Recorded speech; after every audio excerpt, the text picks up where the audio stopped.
sure I ain't no simp ass nigga like Bam. Got that no paper, All right, ladies touch and my gentlemen, cash, welcome little to another bitch, episode Bam. of Hashtag Anime Talk. This is episode 57. I'm your host, Mr. Lyn Burton, joined by my co-host, as always, Mr. Chrissa SJE. Chris, I was about to say, man, the people, you tweeted about the manga. The people probably like, what manga you reading? Oh, got him the Demon Slayer cover. Man, I hope that's one of the good arcs. Nah, bro, that's the Gotage. That's the Gotage short stories. Oh, Like this her side shit. You know what I'm saying? She did the. Okay. It's some gas. I'm not gonna lie. I've been reading too much other shit. I'm gonna save this to dive into. You know what I'm saying? To dive into after I'm finished catching up, because you know all the shit I gotta catch up on. I'm trying to prioritize that. You feel me? But at the same time, I'm reading One Piece. I'm reading Eden Zero. You know what I'm saying? I'm reading fucking I'm reading buku shit right now. If I pull up my different manga apps, Eden Zero, you reading JJK or no? Not yet. JJK, reading JJK. Lit? I'm definitely. Okay. I'm not too deep into JJK. I'm like 5 chapters in. You feel me? Okay. But at the same time, the only reason why I'm not more in is because I read those 5 chapters and it was hard for me to stop myself. I'm like, wait, I'm reading too much shit at once. I'm like, I'm this close to catching up on Eden Zero. Like I got like maybe 10, 15 chapters left. I could do that in like a day or two.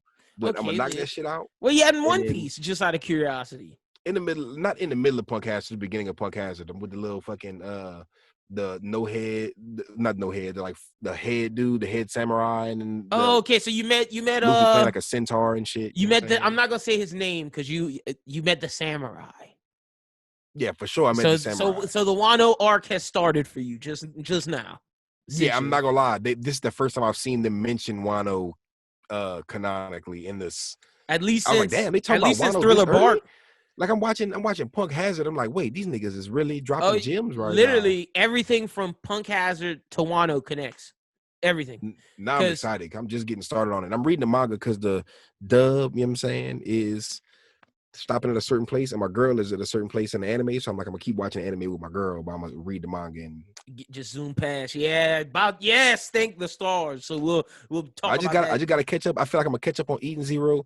I'm gonna catch up on Jujutsu Kaisen, and the other ones that I'm reading, I'm just reading is like some, you know what I'm saying, I'm catching them. I'm just starting some randos, whatever, but like not really going too deep into them because usually when I dive in, it's just in passing them for the other shit. But One Piece is one that I dedicate like days to. You know what I'm saying? That's what's up. I bet I'm not all right because hearing that Eden Zero stuff is just like, bro, it's other gas. It's I know, gas packed. Like when I got to like chapter 80, 85, you know what I'm saying?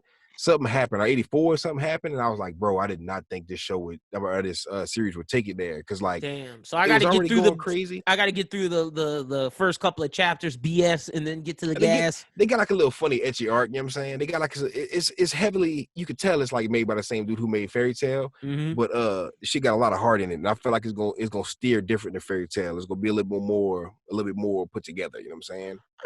I ain't mad at that. To all the One Piece fans out there, all I gotta say is, y'all know what that is. Yo, shit is nuts. Oh man, can't say no more. Bro, I got now. See, that's the thing. I gotta catch up because I can't be missing out on all these inside jokes. Like this shit is out, man. Shit is nuts. But let's get started with today's topics. And today we also have a very special guest. We have MimicGawd, the creator of Nami Wear. He works for Noir Caesar as well as partnered with them. So the anime, well, let me just say the pop culture clothing brand Nami Wear. Chris got some of the Shohoku jacket, but yeah, we have MimicGawd coming on the show a little bit later. But let's start off with our first news topic. Jujutsu Kaisen will premiere in October. It's gonna air on Fridays at 25:25 a.m. I guess, which is effectively Saturdays at 1:25 a.m. So yeah, JJK, we're gonna be able to watch it this October on Saturday. I'm super hyped. They released like another little trailer for it. I didn't put that up here. It was like a PV2. It was like a little short, just showing you a little more of it. Looks so good. I didn't see that, but I need to. It looks so good. Like the animation style and the art style that the mangaka for JJK used, it really flowed in seamlessly. And I'm really excited for this anime. Bro, I love the art style of JJK, bro. Like it's so different. I love the characters, the character designs, the weird ghoulish, like, you know what I'm saying? Like the monsters. Bro. They look absolutely nuts. Unsettling. Unsettling. And then seeing I don't know how deep you've gotten, but I'm guessing if you're 5 chapters deep, then you know about Yuji and his demon and everything with that. Oh yeah, like for all sure. that shit. Like every time Yuji's like eyes are poking out, like nah, shit is very grotesque.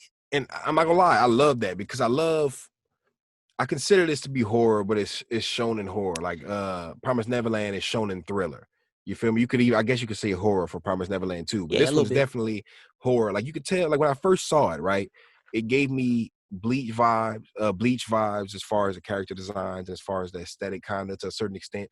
But then it gave me a couple other vibes. Kind of I couldn't put my Yu-Gi-Oh. finger I mean, on. not Yu-Gi-Oh. Yu Yu Hakusho, Yu Yu kind of Demon Hakusho. Slayer a little bit. But you could tell this mangaka wants to go a little bit darker with it, a little bit Different, yeah. more leaning towards horror. You know what I'm saying? Because Demon Slayer tried it with their demons, but Demon Slayer, I wouldn't call it horror. I would just call it shonen action. You feel me? Yeah. It got some grotesque shit, but not as not like physically JJK. unsettling. Yeah, like it reminds me of some Junji Ito kind of. The only horror. closest thing in shonen that's kind of like it is Chainsaw Man, which is And like Chainsaw Man is dope too. That's which the is future. its peer. Like yeah, it's like one of its rivals. Like I guess to say a JJK rival came out at the same time as JJK. So cool, we're gonna have JJK in October. That's gonna be part of our fall slate. So I'm excited that we know it's gonna be there already. Next up, we got the Usagi Chronicles. It's an all-new animated series based on Stan Sakai's iconic Usagi Yojimbo graphic novels. You may know this as the Usagi Yojimbo. It's the bunny with the samurai bunny, the samurai rabbit. If you've seen the pictures of that ever, the Netflix is partnering with the creator to make a series off of it. But instead of following Usagi Yojimbo, Sakai decided that he wants his series to follow the descendant of the legendary warrior, and his character is going to be Miyamoto Usagi, and that's going to be coming to Netflix. It's going to be more of a futuristic tale instead of being in Edo period Japan, but he's still going to be a samurai. So cool, man. Good for Stan Sakai. Excited for that. Usagi Yojimbo is very iconic. Like I said, is the bunny with the blue kimono samurai gear. He's pretty dope. And speaking of samurai, I gotta say, since the creator's last name is Sakai, go check out Ghost of Tsushima. Oh my if god! You are man. an anime fan. No, Chrissa, look, my girlfriend has been so fed up because for the past 4 days I've dominated the television like none other. Damn, bro. She literally was like, I feel like I play 2K, but I don't do because I never make my girl watch me play 2K because I don't play 2K like I play it like I run plays. I do like a lot of meticulous shit. So it's not interesting to watch me play a basketball video game. So it's like, I'll play that when she go to sleep. I'm not one of them Twitter niggas like where, oh, my boyfriend chooses 2K over me. Nah, I'm not like that.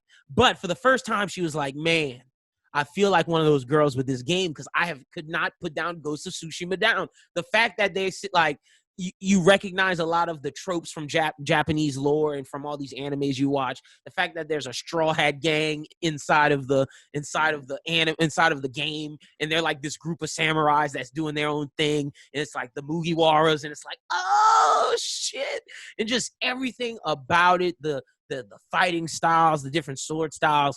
Such a great game. If you care about samurai culture, if you love just Japanese culture, then that game is for you. It's probably the best game I've played since maybe the Spider-Man game or God of War. It's definitely gonna be game of the year. I'm jealous because I have a PS4. You know what I'm saying? Yeah, you it's in the living room. It's in the living room right now, but I don't be on it no more. Like the last time I got on PS4, I was playing GTA on some whole, you know what I'm saying, fuck 12 shit. I was just cutting up. I was wreaking havoc. You know what I'm saying? Put the cheat codes in. I was like blowing shit up. You know what I'm saying? But see, this is a game to get back to PlayStation for. Like I've been. The thing is, I might. I'm going on vacation soon. I'm gonna have just like a little while to myself so I could just zone out and play it. But I ain't gonna lie. I'll be moving around. I'll be having a Switch on me on the go. You know what I'm saying? I was so jealous. I went on the Switch store and I was like searching the samurai games, and they got a few of them that look cool, but it's really just one that's solid. And I'm looking at it, I'm like, this don't look like it's fucking with Ghost of Tsushima at all. I seen the clips on Twitter. I was like, man, drop the shit on fucking everywhere. I hate that these platforms. Not saying I hate it. But see, I'm not gonna be mad at that because that's a play. Yeah, that's what I'm about to say. That's a PlayStation exclusive. That's a Sony exclusive. And it's smart. It's smart to do that. You know what I'm saying? But at the same time, like, and that's why I'm getting a PlayStation 5 because people are gonna hear this and they gonna get me wrong. You know what I'm saying? Like I'm saying, I feel like you gonna fuss at me, but I know for sure when Jump Force drops, in December on Switch. I'm copping it. You know what I'm saying? With the DLC, so I can have the boys. You know what I'm saying? You spending more money on yo. Money just for Chrissa, you spent accessibility. okay. I thought you was about to say I'm fussing at you for console war shit, but no, I was about to fuss at you for that. I'm fussing at you for spending stupid money. Nigga, you spent $100 on the initial Jump Force release, which I do feel played about that. That was a horrible spin, and me and you both did it. Yo, don't spend money on Jump Force. It was really just for the Switch. flex. It was like just for the flex. To be like, I got it 3 playing days early. Yeah. I can't wait to play it. I thought so highly of it. I was like, I can't wait until the drop day. I gotta play that. Bro, don't buy that for the Switch. Please don't buy that for the Switch. Y'all, I gotta hand out L's. If you listen to this, please tweet at Chrissa. Do not buy that for the Switch. Bro, this is my thing, right? For games. Hashtag Chrissa, don't buy that. I don't like a lot of, and this is crazy. I do like a lot of like open world games as far as watching them. As far as playing them, I don't lean towards a God of Wars, Assassin's Creed. You know what I'm saying? See, that's like my bag. The other day, last year, I played Grand Theft Auto 5 through its entirety, and that's probably the first Grand Theft Auto game I actually played the story mode aside from San Andreas. You know what I'm saying? But I love playing those open world games and shit like that. But I still haven't even played Breath of the Wild or whatever. I'm more into like the 2D platformers, like the OG, like Sonic, Mario, all the new styles of it, like the new Mega Mans and Gunvolt. Okay. But I fuck with that, and I fuck with fighting games, and I done wore out like the Kill la Kill shit. I done wore out the fucking One Piece. Go get Pirate Warriors 4, bro. Now see, get that over Jump Force. I was just playing it the other day, but you know what I'm saying? The one I've been playing to put the most mileage on is probably the My Hero. Okay. You know what I'm saying? The One's Justice 2. But I need that Jump Force, man. It's just for passing. Because I would still play it from time to time on a PS4, but the only thing that stopped me is because the PS4 is like a home console. So when I'm locked in at home, I'd rather probably play something else because I done wore out Jump Force. You feel me? But now I'll be having them cravings. Like, man, I want to play Jump Force, but I can't because I can, but a lot of times I'm on the go. You know what I'm saying? A lot of times I just got the Switch in the pocket. You know what I'm saying? I just be wanting to pop out and just, I put 500 plus hours in the Pokemon, which is ridiculous to say crazy. It came out. You know what I'm saying? But bro, like, I be on that bitch hard. Like Mario Maker 2, I hopped on Mario Maker. I get the on the go thing for the Switch if that's why you use it. I get that. I just wish I could transfer my purchase from the PlayStation 4. Cause I feel like that was a big waste. I feel like I'm gonna put more hours on the one on the Switch, but I feel like the PS4 purchase was a waste, especially I didn't cop it for $60 when it dropped like regular shit. We paid $100, bro. I don't know if it's on sale right now or not, but it should be. It definitely should be. But I feel like, matter of fact, it shouldn't be just to not disrespect us for paying that $100. No, it's first. It needs to be if you got it on there for 40 or 20, I'd be like, damn, son. So I could have got it for 20. I'm gonna feel even more. But those people have to pay $20 per new character DLC. So, but wait, for the Switch, this is gonna be my deal breaker because I do want it with all the DLC because they took so long leaking the DLC. They're dropping a deluxe version of the game that you're gonna have to pay extra for. Yeah, might not cop. I might not. Yeah, that's what I'm saying, bro. They dropping the regular version for the Switch, and then they dropping the Switch Deluxe, which is gonna cost extra. I'm gonna learn my lesson from a nigga who loves anime, and I learned my lesson. But I'm gonna try to. What I'm gonna do is, you know what I'm saying, I'm gonna watch carefully. You feel me? Cause I've been scarred before. You feel me? So I'm gonna see what the price hitting for, what the pack hitting for. But at the same time, if it's over 60, don't spend that. I will watch eBay and I will watch these sites where niggas like super anime fans that don't have a PS4 but they got a Switch for some odd reason. That was like, I don't care what nobody says, I'm gonna buy it. And they buy it, they're disappointed, and they sell it. Catch that for the $30, the hard copy. Just the what you call the cartridge. You know what I'm saying? Well, I can't be mad at y'all for that. But if y'all want to see me play Ghost of Tsushima, I will be streaming on Twitch probably. Because I'm gonna have all the stuff. I'm gonna start streaming on Twitch Wednesday night, so y'all could check it out. I might have to hop on that bitch next week too. When like on my vacation week, I've been hearing too much good shit about it. Like if I'm gonna be at the crib anyway, it's amazing. It looks above worth it. Like it looks way more worth it. It is fucking amazing. But can you like change your drip and shit? Cause I've been seeing people with different like outfits. I'm like, wait, can you like customize your character? You have to unlock like armors, and you can like basically. You can customize your headgear. You can change what you wear, but you can't mix and match. So like, okay, if you're wearing the samurai fit, you got to wear the samurai fit. If you're wearing a Ronin fit, you got to wear the Ronin fit, but you could wear the samurai fit with the straw hat. You could wear the You Ronin can, like, fit mix with it a up a hand. little Yeah, bit. you mix it up a little bit, but not too crazy. But it's still nuts. You could put a mask on if you want. You could be all like, That's hard. yeah, no, shit is hard. So I'm definitely like wanting to hop on that. Like it's been like best my game I money's played already in spent. years. Just win. First game that I've purchased that I'm like, all right, this was worth the $67 wowed you. bucks. Yeah, no, it definitely did. And I'm literally, the moment we finish recording this podcast, I'm editing it and going to play Ghost of Tsushima till I pass out.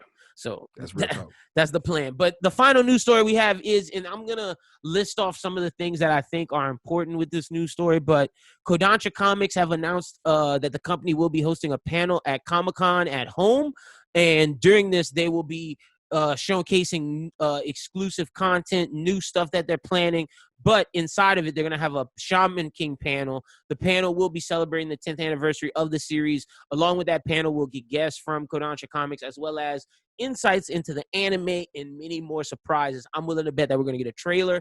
But on top of that, I wanted to just list off some of the things at Comic-Con at home that I think y'all would find interesting. So we got at Comic-Con at home, we got on Wednesday. I think that y'all should check out some of the things that are going on. Is like, no, actually on Thursday, they have like the Cartoon Network panel. They have the Crunchyroll panel that I think is at 10 o'clock. Yeah, they have a Crunchyroll panel. They have a Cartoon Network panel. They have basically like them telling you about how you should. They have a manga panel where people teaching you how to write manga.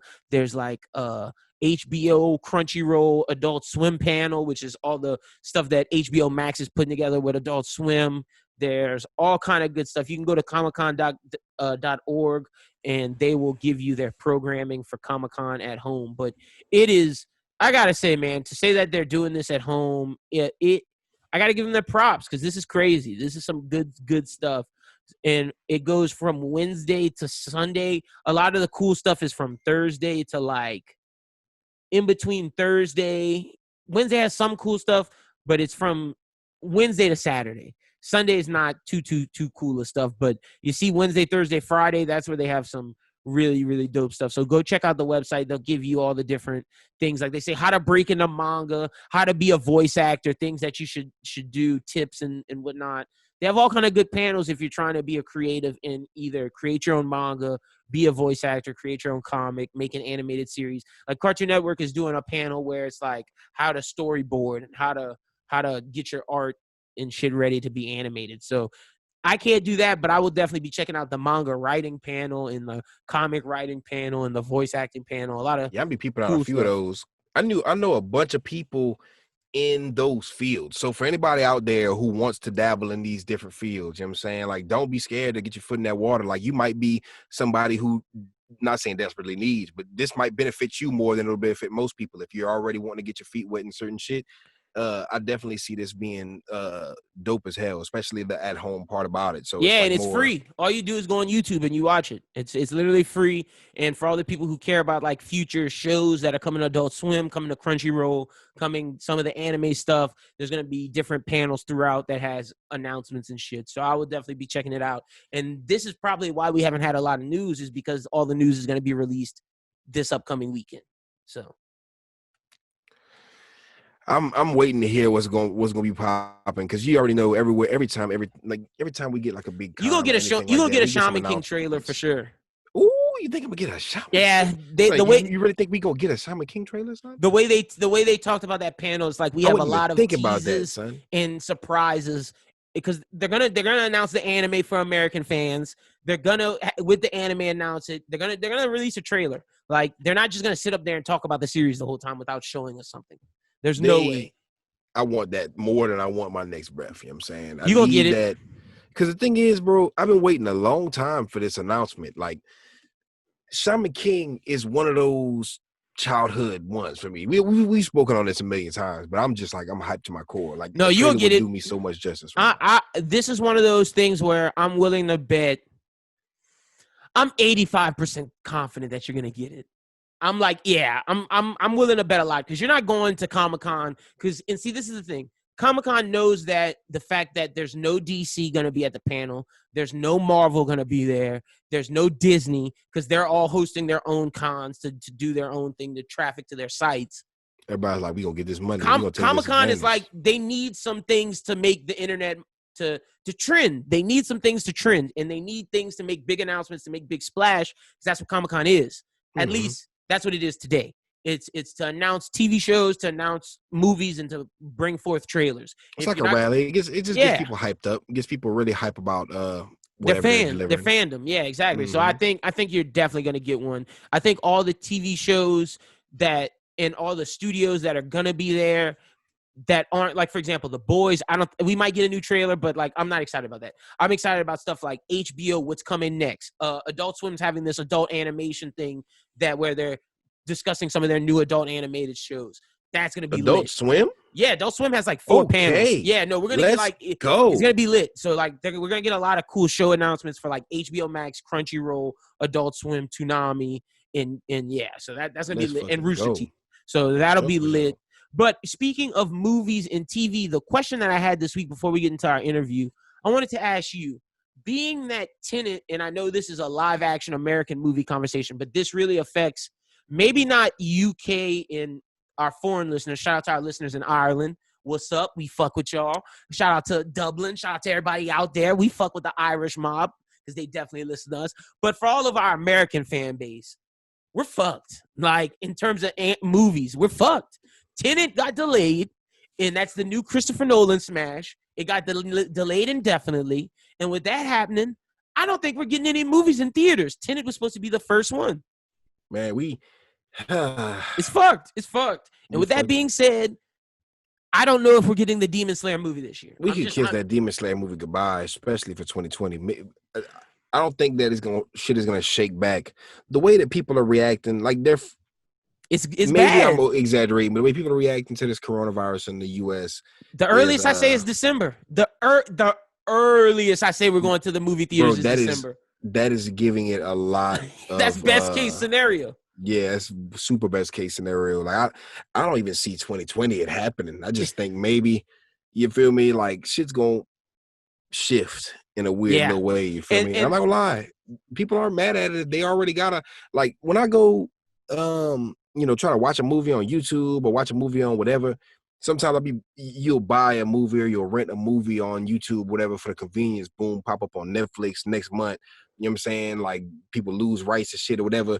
But I know that's a bag right now. Like, people are just tossing each other hot potato fucking projects just to be like, hey, Netflix had it last week. I know you just watched it like last month, but now you want to show your homie it 2 months later, whatever the case may be. Now you got to get it over here. I know you already purchased this. You know what I'm saying? Like, that's a bag, bro. The only people that's suffering right now as far as movies is just the actual theaters, because you can't charge people fucking millions of dollars. The studios are fucking screwed too. Like, all these people who put money into things like, for example, Funimation. Funimation's kind of hurting because, like, the Demon Slayer movie was supposed to bring in a lot of revenue this year, and that leads into my question I want to ask you. But that's the thing. They could tax me to watch it on YouTube, but as long as they crack down, that's something that some people have responded to me with, is the people could stream it when someone buys it. So my question is, would you pay, and how much are you willing to pay if Funimation's like, yo, we're gonna put the Demon Slayer on VOD. It's gonna be on a special Funimation stream where once you buy it, you get a code and it's secured to where you can't share it or anything like that. What are you willing to pay? And I have some different pay ranges, because I look at it like this. 10 to 30 is the least, but if that's the most you're willing to pay, cool. I got 40 to 60, and I got 70 to 100. I look at it as like, these people have to make their money back. The movie tickets aren't the movie theaters don't make their money off of the tickets. That's what they make money off everything else. Yeah, the movie theater, like the movie companies, the theaters themselves make their money off of concessions. So how much are you willing to pay? My question is, if I'm willing to pay a UFC fight for like $65, I'm in that 40 to 60 range. If I'm being honest, if it's the right movie, I pay $100. That's the most I'm paying. But what would you pay to see the Demon Slayer movie, and are you cool with it being video on demand? I hate to say this, bro, but if it's anything over like $10, $20, if it's anything over the what I would pay for the experience of watching, damn, I do. Because you got to think when they first put movies out on VOD, to buy them, they cost $39 something, $40. They do. Well, and you got to think these people have to make their money back, and with the risk of streaming, they have to have a way to charge a lot of money to make sure in case it leaks. If there was no other way I could watch back. it, and if there was no other way I could watch it, especially soon, like if they say drop it like October, that, if they say October, video on demand, $50, you paying it? I might drop the 50. I might drop 40. You know what I'm saying? But I'm probably gonna drop the 50. Realistically, I'm gonna watch that bitch as soon as it drop. You know what I'm saying? Exactly. As soon as it drop. So I'm like, these movie studios have these studios have to figure out a way, because there's no way we can go into 2021 with Corona still happening and movies are still obsolete. We either need to have drive-ins come back, or we need to build up this video on demand pay-per-view. It'd be hard. Drive-ins would be lit. They're doing drive-in, like they're doing drive-in comedy specials and shit. They're doing all kind of other drive-in shit. Drive-in fucking concerts. And in Houston and Sacramento and a lot of these big cities, they do have drive-in theaters. They're showing old movies right now. So, bro, there is no new movies, so yeah, nobody's gonna drive to Houston. The drive-in fucking theaters, Demon Slayer premiere. I tell you that. The drive-in theaters want it, but they can't. But it doesn't make sense for the movie theaters to give it to the drive-in theaters just to have for like a couple weeks with not as many people going in. But man, if they could do like, I thought that movie theaters should partner, like movie studios should partner with these football stadiums and movie do like theaters have big time drive-ins, parking lots too. Though, like if you do like say. Because the movie theaters are closed. But best case scenario, you do one movie this night. Yeah, you're right. That's my question with the sound. You get a certain parking spot. They give you like a little Bluetooth speaker or like headset. But that's money. Who pays that? The movie studio or the movie theater? Damn, you're right. That's money. So it's like, that's why I say they should partner with like car service. That's a lot. They should partner with like football stadiums and like baseball stadiums. Now, that would suck for us. We might have to drive to Baton Rouge, but LSU could make some money. New Orleans, like the Superdome could make some money. Like all these different places can make some money, and you could do drive-in theaters and just makes a little bit of extra bank. But to me, drive-in theaters is a pie. That's the most feasible in terms of making it work, but that costs the most, I think, for theaters and for studios, because like you said, to get the Bluetooth and to get all that's extra money, to get the space to project it on, to have the good quality, that's extra money. VOD, I think, makes more sense, but the thing is, how do you stop someone from taking it and putting it on Twitch? Oh, it will get pirated, bro. Yeah. Niggas is gonna have that shit on Twitter just to flex. And that's why I say you gotta pay. Slayer, that's why I say you gotta pay $59.99, because you gotta try and get the people that you know gonna buy it. So when it goes to streaming, you can make at least some of your money back.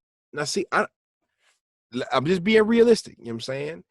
I don't see a world where Kiss Anime doesn't have it that week.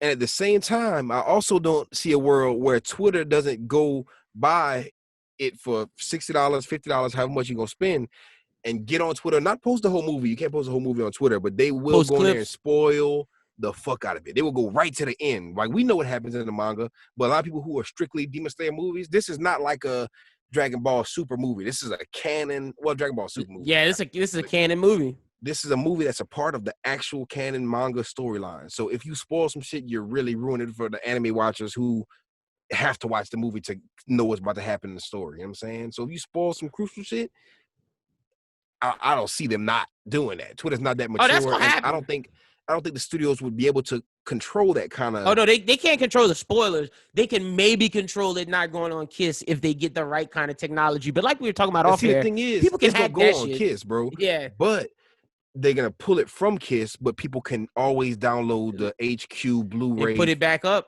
You know what I'm saying? But that's the thing. That's why I say you got to charge $60-something to make the paywall high, exclusive, yeah, and then try to get your money back, because that's the thing. I'm gonna buy it because I don't want to go through that whole fucking can't charge Twitter leaking shit. You can't charge $10 to $30. You just can't. It's not feasible. You won't make your money back. That'll be on Kiss Anime faster than the 50 and 60 That's why I That's true. almost You lean right to about say that. if you charge 70 to 80, I know it's out of hand, but that's them ensuring that they make their money back. And see, even I if they can't be do, mad at that.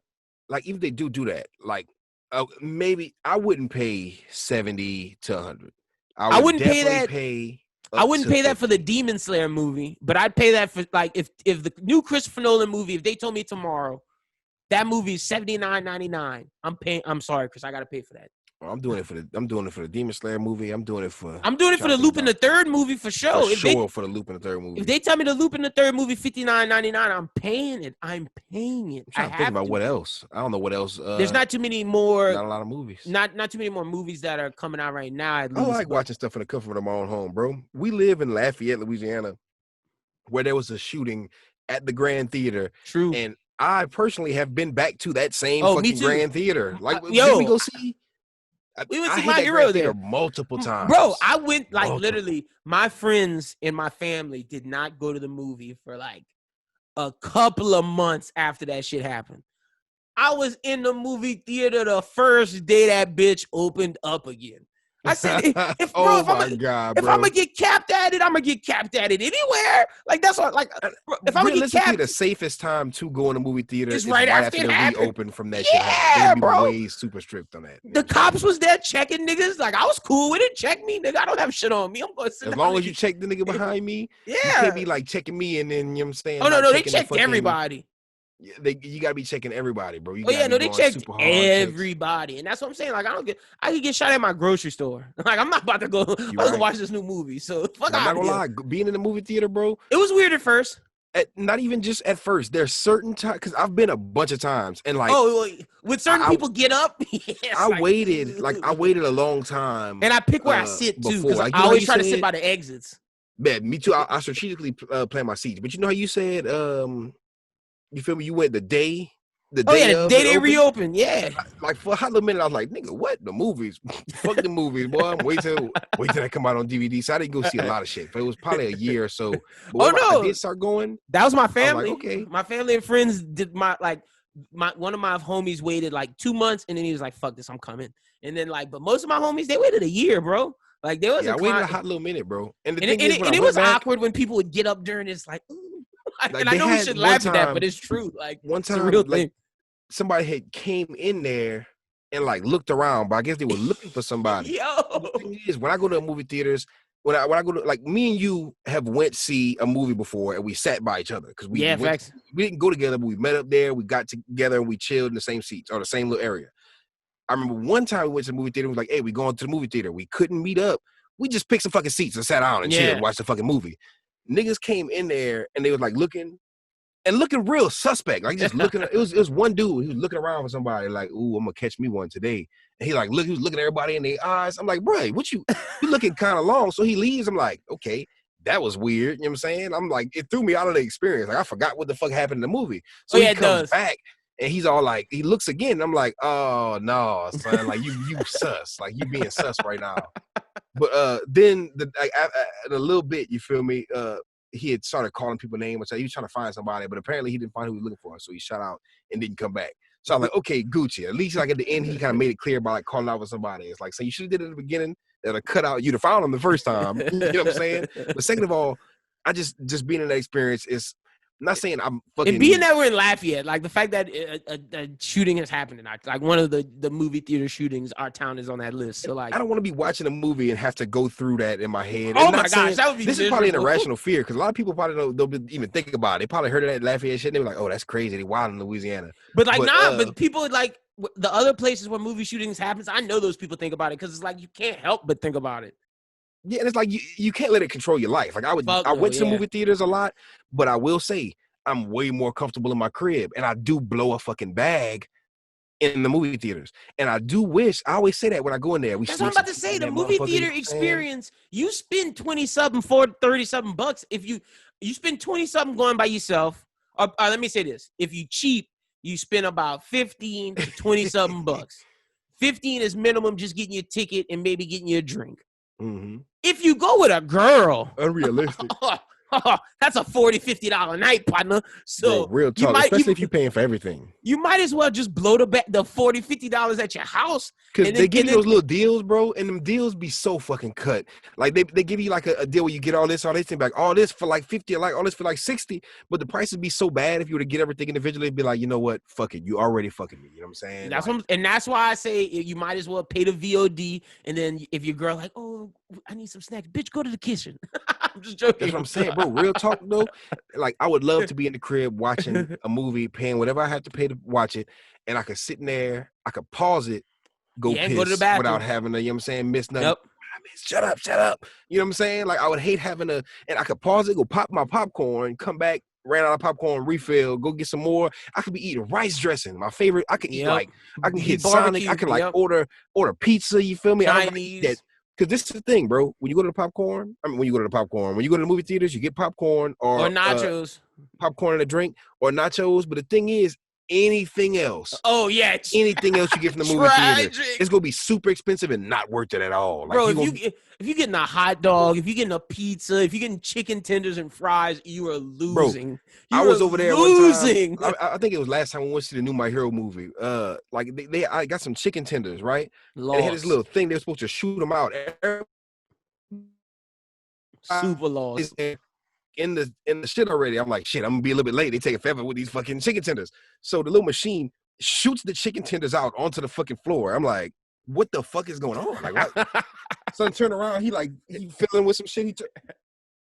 He looked at me. I'm like, I don't know, son. So he like, I'm gonna fix you some new ones. So I'm like, bro, you shouldn't have to be catching that shit like that. So when my shit finally came out the next round, not the floor fucking strips, like they 5 out of 10.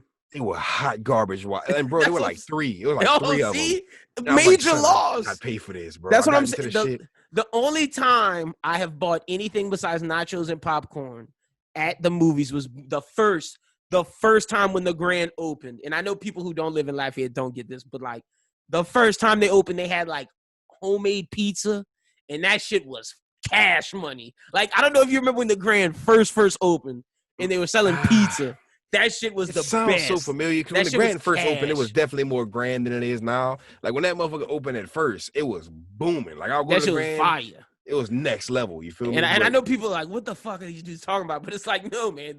This goes back to that conversation of VOD or driving. It's like we need to advance. Like I'm sorry, I know it's gonna suck for movie theaters, and I am one of those people that attest that if studios start switching to video on demand and then movie theaters become like this, I don't want to say this relic or this, it's like bowling kind of. People don't always go bowling like they used to in the 50s and 40s, but bowling is this nostalgic pastime where you're going to go bowling at some point during the year. You might not go more than once, but you're going to go at least like once. Me, I'd go to the movie theater still, even with the VOD shit, because I just love going to the movie theaters. And I think there's a group of people, no matter if studios switch to VOD, I think there's a group of people that will always go to the movie theaters. I'm part of that group just for the experience. Now, see, I'm gonna end it like this. You know what I'm saying? I'm gonna say, as an anime fan, for sure, when I go to the theater and I watch, Dragon Ball Super Broly, it's different.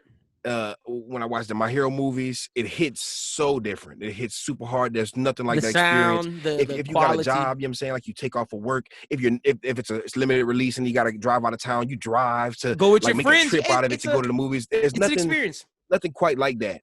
But I will say, nothing beats the convenience. Oh, that's true. Of your crib too, because the thing is, and that's the thing. I would say if going to the theater, if they do switch to this VOD system we're pitching, I would only go to the theater for. And I would go often, but I'm not going for because I review movies every week. I'm not going for every fucking trash movie. I'm gonna just stay at my fucking house. Like I'm going for all the big releases. I can imagine them giving you both during COVID to give you an extra option. There are still those I don't want to wear a mask ass motherfuckers who will be like, I ain't watching that shit at my house. I'm going to the goddamn theater. I'm giving me a pop. You know what I'm saying? Bro, so the crazy thing is I went to the movies.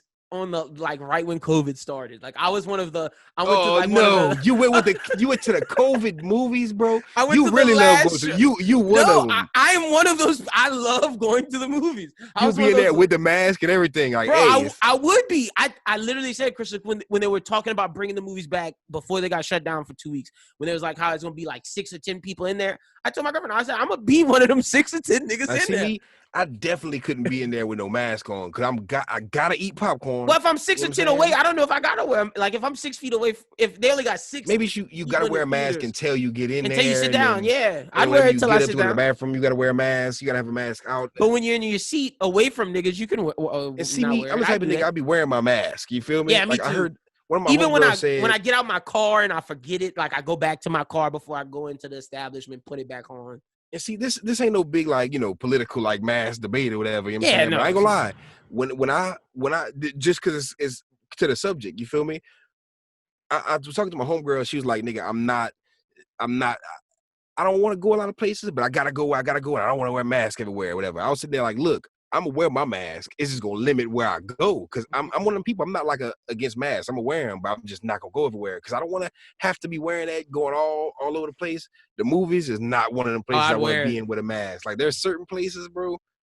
And then the thing is, we just talked about our fears.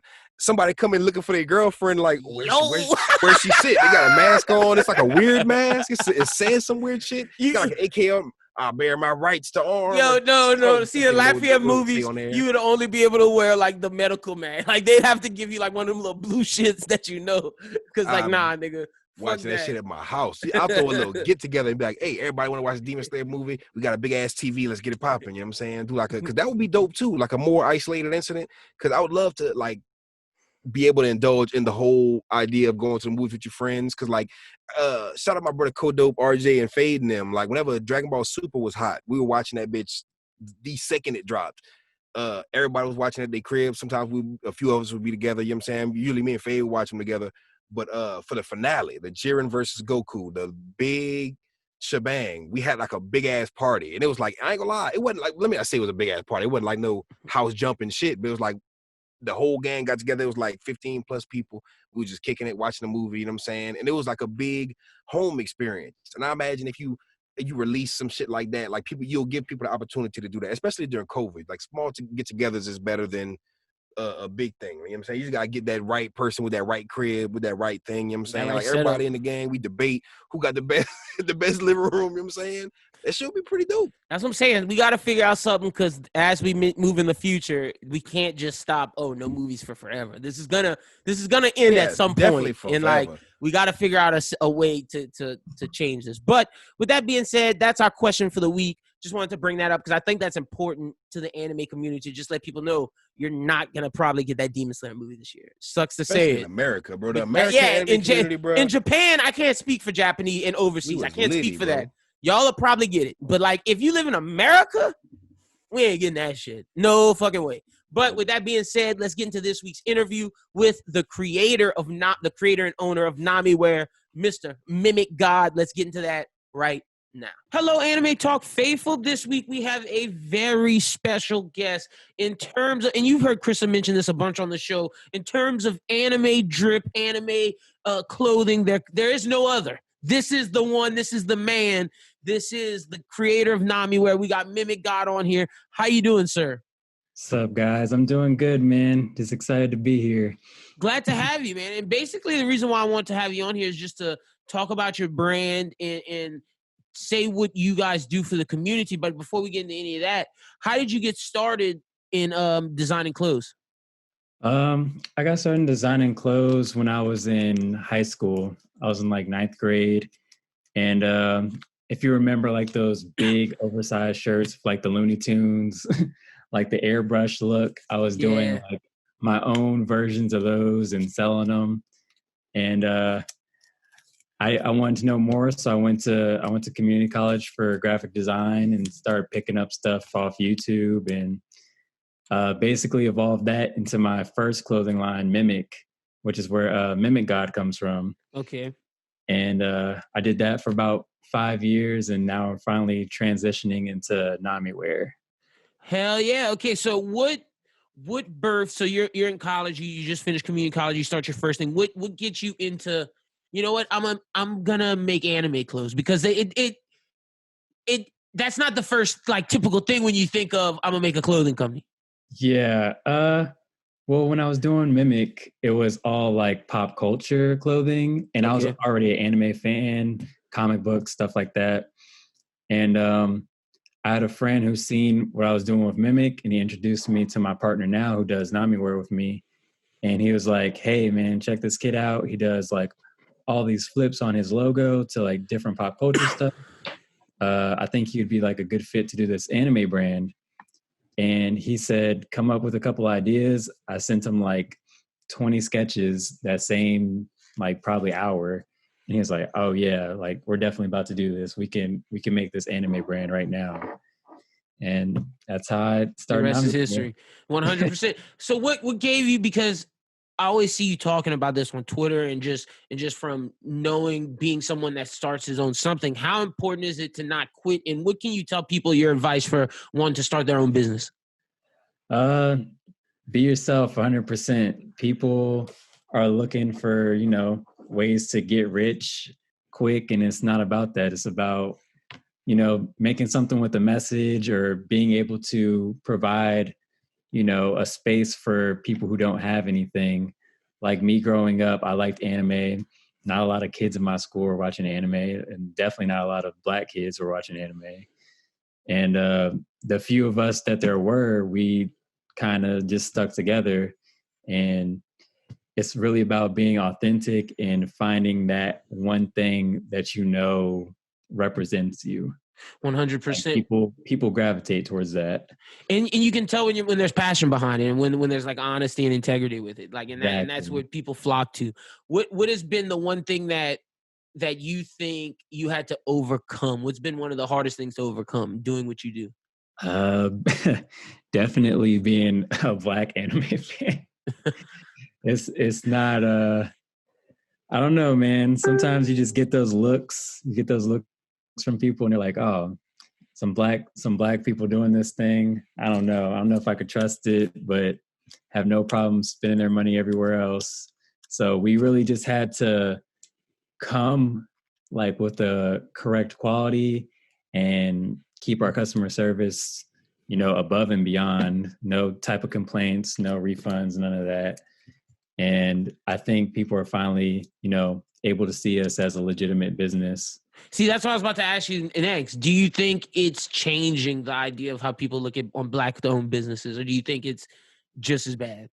I think now there are like a lot of us that are kind of legitimized, especially during like this coronavirus thing.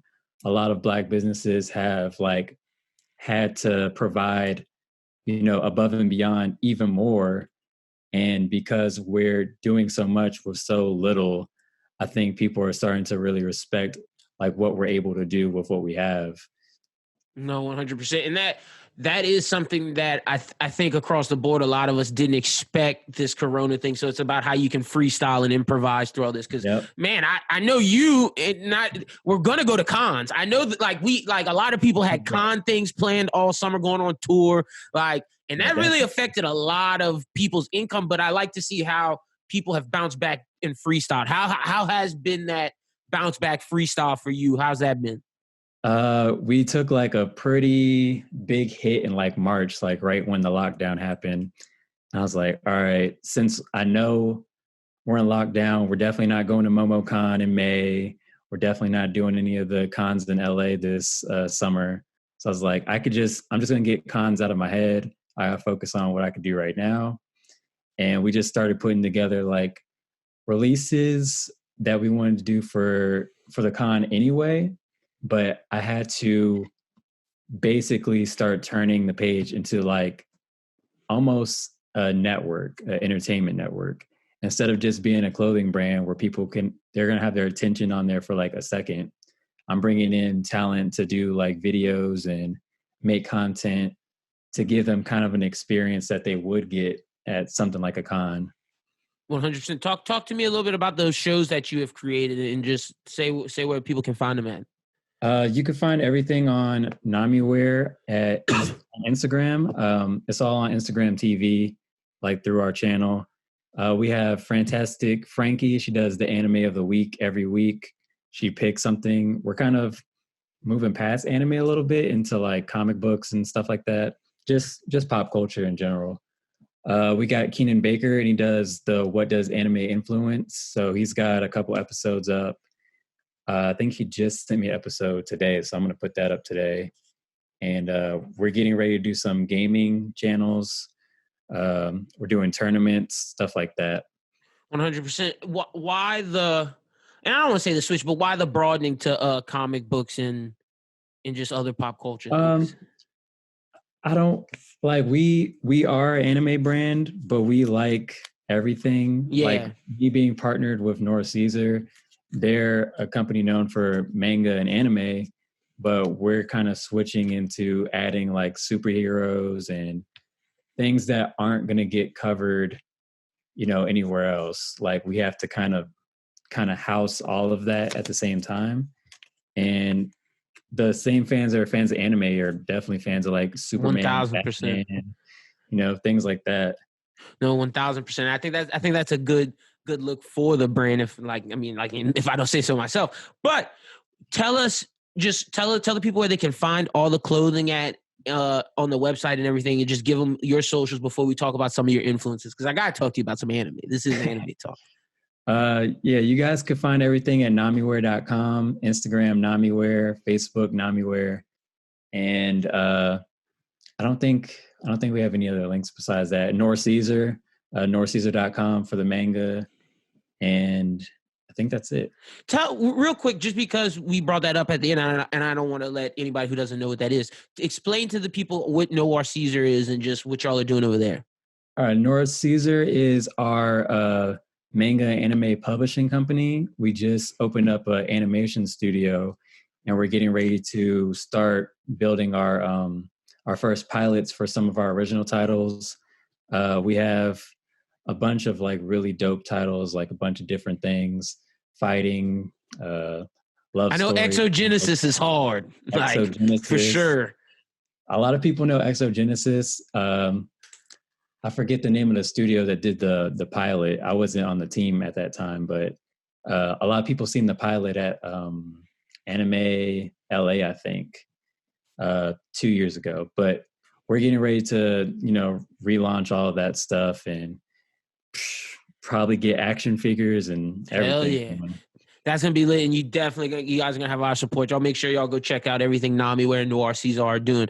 Now, let me ask you, because you're an anime fan, if somebody wants to know, what's your favorite anime? I got anime? Some rapids coming. Favorite anime?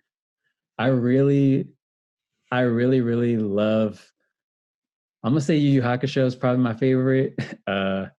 One Punch Man is one of my new favorites. Did you like season 2? I love season 2. Did you think the animation compared to season 1? What's your thoughts on that?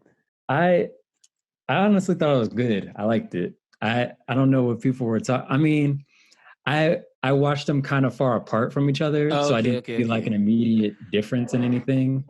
But I fucked with the story. The story's hard. The story's crazy. So Yu Yu Hakusho is your number one though?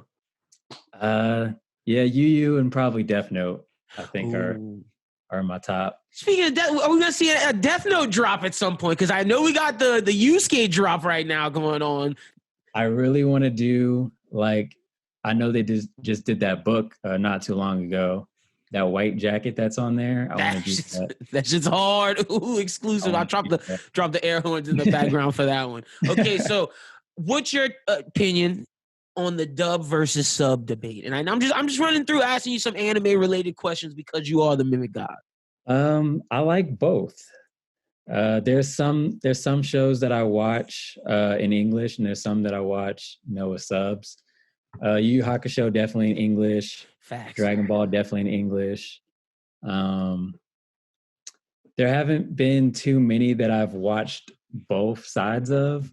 Like, I've seen a little bit of My Hero in English and with the subs, and I don't really have an opinion on that. I just like the show that much to watch it. Yeah, 100%.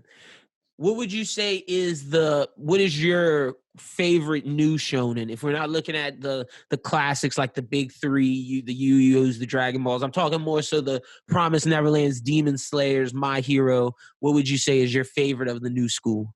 My Hero is probably the one for me. I just think that one, man, in terms of at least Western audiences, the fact that we grew up with like superheroes and comics, and then for the people who love the anime and manga, see the bridging of the gap between the two. Yep. It just really works super, super well because it's something we can relate to, and then seeing it told in a manga form, an anime form, it bridges two loves that Americans can really have. Because honestly, that's been the only manga that's been on the New York Times bestseller for at least for 2-3 years, and that's just a testament to what it does in the West. Yeah, that's crazy.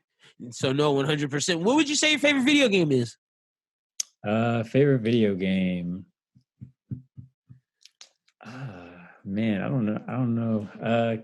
Kingdom Hearts 2 probably. Ooh, okay. You're a Kingdom Hearts fan. Yeah, Kingdom Hearts 2. I got the third game. Haven't really had time to play it, but I know. I just thinking back about Kingdom Hearts 2. It's like, all right, I gotta really sit down and try to play this soon and try to beat it. Are you gonna ever enter those Smash tournaments? Those Smash Bros tournaments? Because I saw y'all just had one.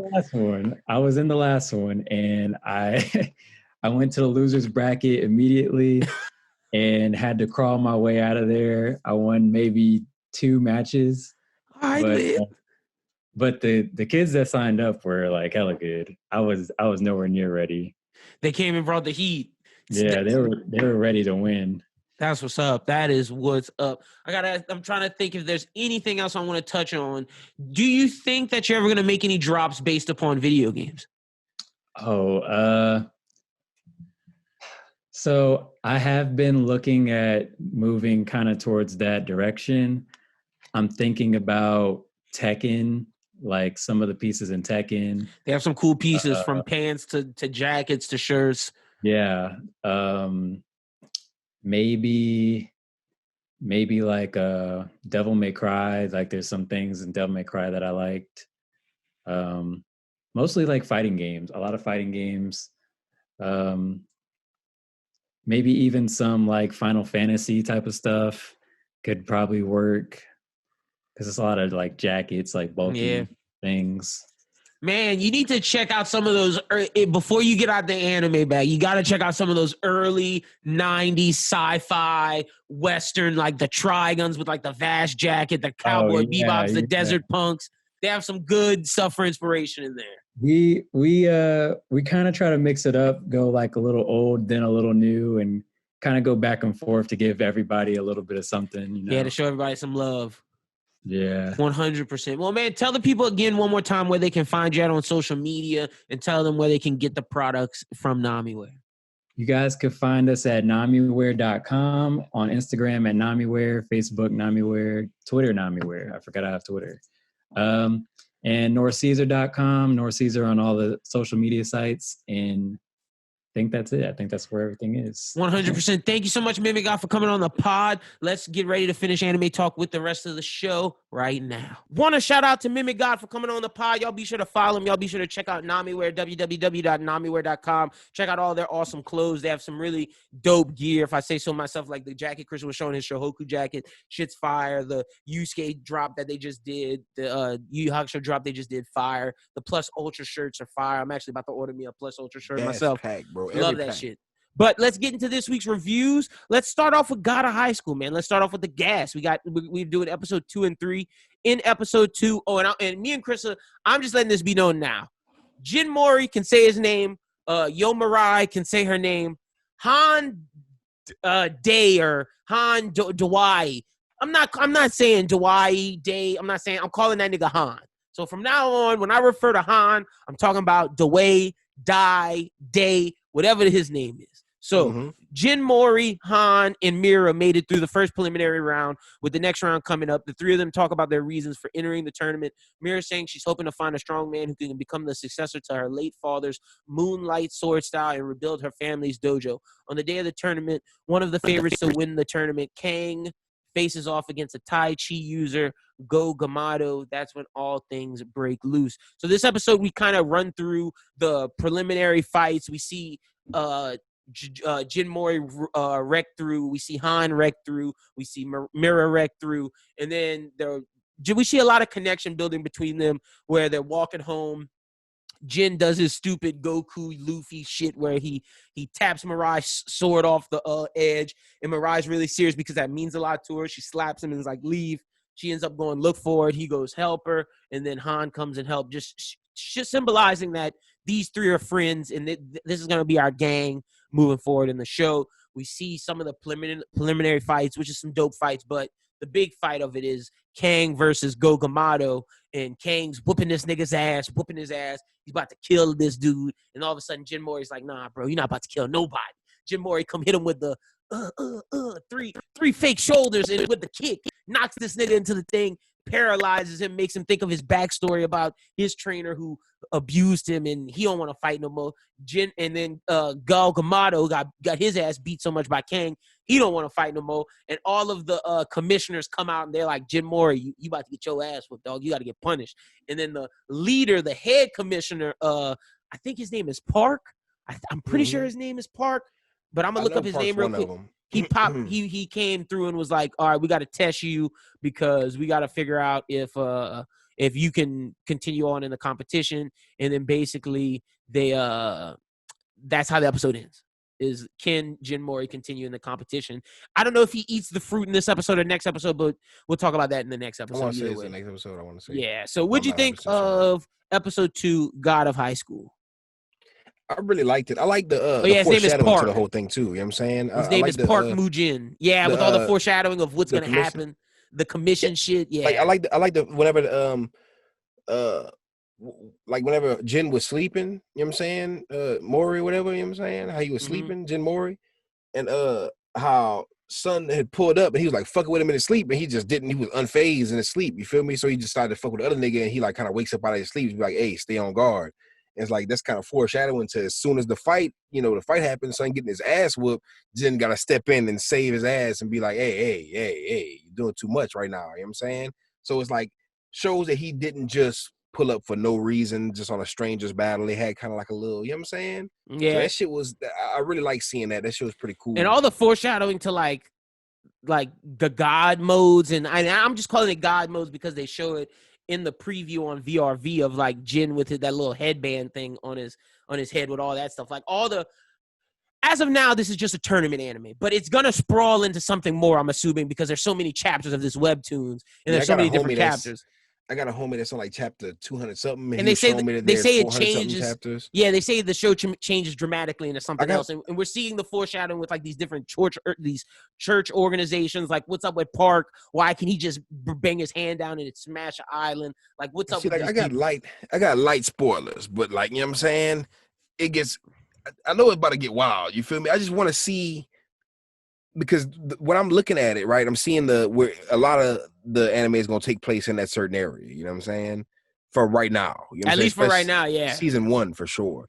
I want to see how expansive they can get and how big they make it. You know what I'm saying? I'm already seeing some kind of shit foreshadowing to it being a bigger picture, but that's what I'm interested in. 'Cause I'm not going to lie, the fights are really great. Oh, fights are amazing. What I'm here for. The choreography is just on point. And episode 2, with just the fight between Go Gamado and Kang, such a good fight when Go Gamado's whipping his ass with no arms, and then Kang's like, all right, bro, one arm out, start busting your ass. He was like, nah, I'm going to take my other arm out, really bust your ass. And then when Jin came and just wrecked shop on him, super, super dope episode. I give this a solid 4.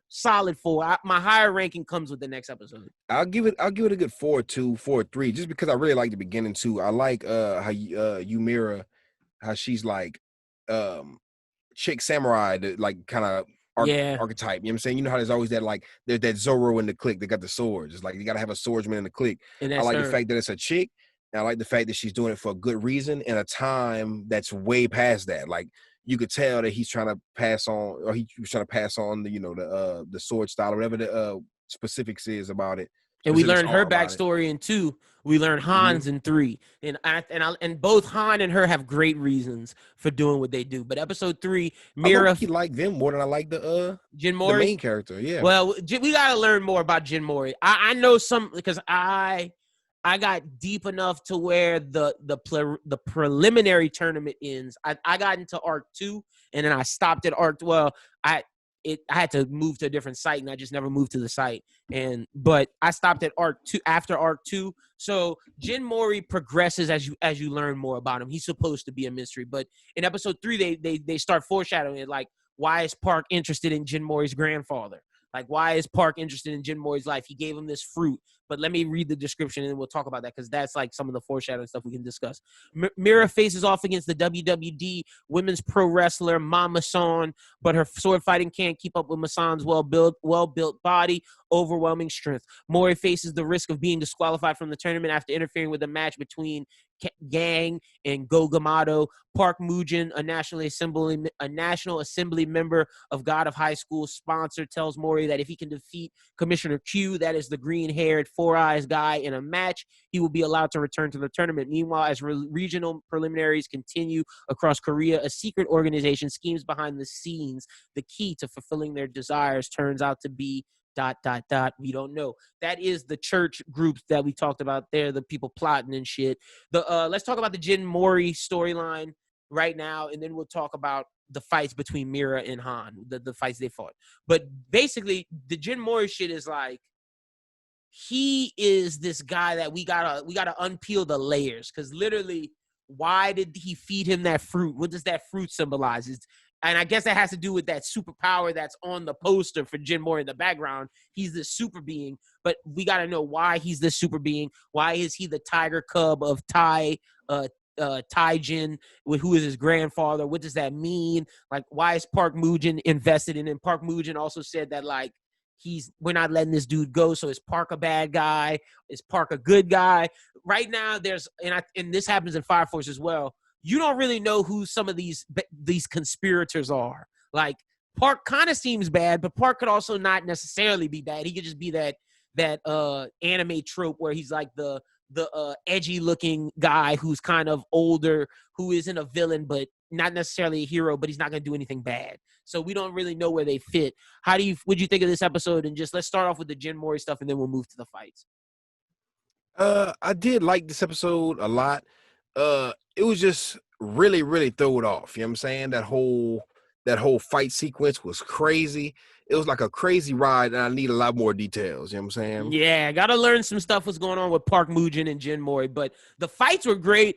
I think the Mira fight was good. I think the Han fight was amazing. Not saying the Mira fight wasn't good. It just wasn't as good as the Han fight. But Mira whipped that girl's ass with the sword style. I love both of those fights. But my thought was, if she could do all that with her no sword style, why she couldn't do that with her wooden sword? Like, if she could just cut it, like, her thing is she could cut anybody with that's a are we sure? Are we sure she wouldn't have been able to do move number 4 and cut this bitch with the sword? I know it was no hand style, but I digress. Great fight. But see the Han fight, I really like the bad dude who was just the anime stereotype smart guy who plans ahead.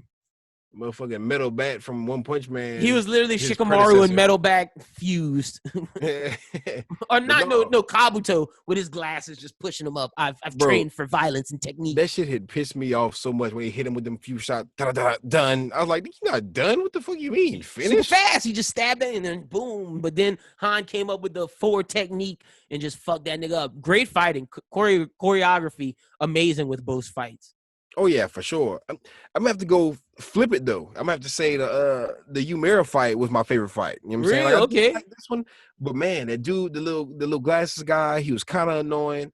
And I'm not gonna lie, I was expecting I was expecting Han to whoop his ass, like just because he seems like the badass character. You know what I'm saying? Like that archetype, like the dark, mysterious badass. The friend. Kind of sweet to it, the same. He reminds me of like Kuwabara a lot. You know what I'm saying?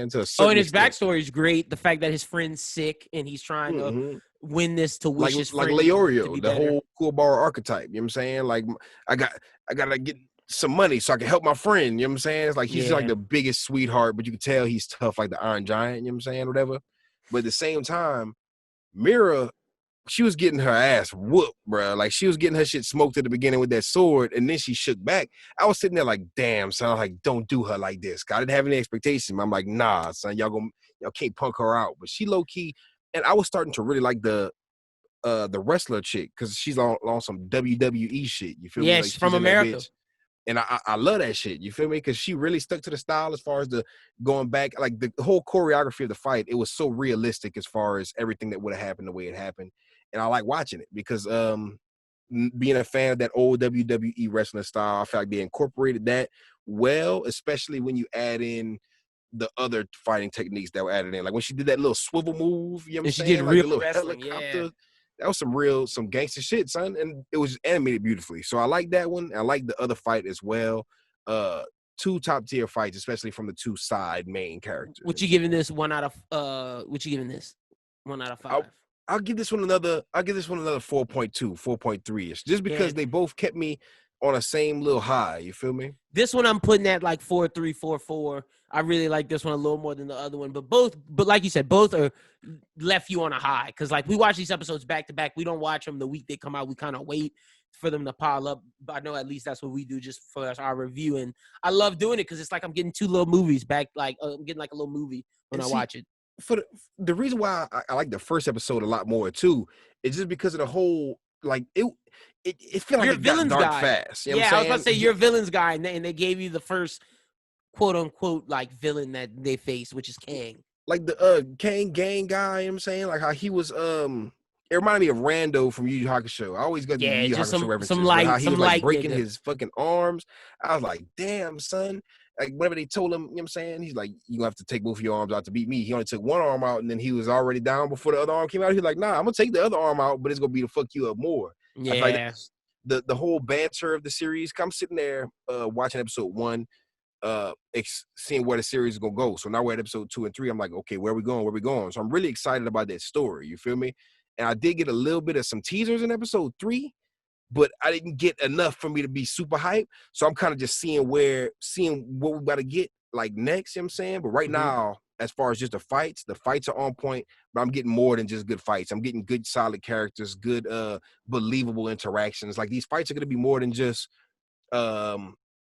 pretty fights. Good action. You know what I'm saying? Good action sequences. These fights are going to be pretty powerful. Gotta say, Crunchyroll's killing it with the originals right now, man. Tower of God and God of High School, both are successes. So gotta give them their shouts. Let's jump to Fire Force.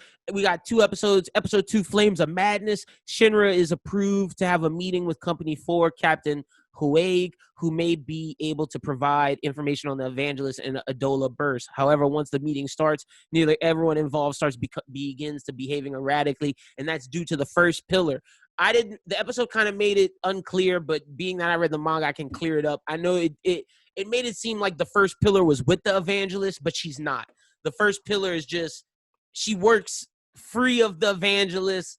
She kind of just does her own thing. And the first pillar took control of Shinra's mind and had him going all crazy. Arthur had to come in and fight him to make shit go right. But it was dope seeing Captain Huaig do his thing, doing his masochist. I want to get burned, but I can resist fire. It was kind of etchy, but for the ladies, it was kind of like male etchy almost. They had some, like this season, they're giving us less female etchy and more male. And I ain't mad at it because at least they're not putting us with the Tamaki shit over the top. The male etchy, they do how they should have did the Tamaki etchy, where it's like, all right, I get this for girls. It's not over the top. It's not too much.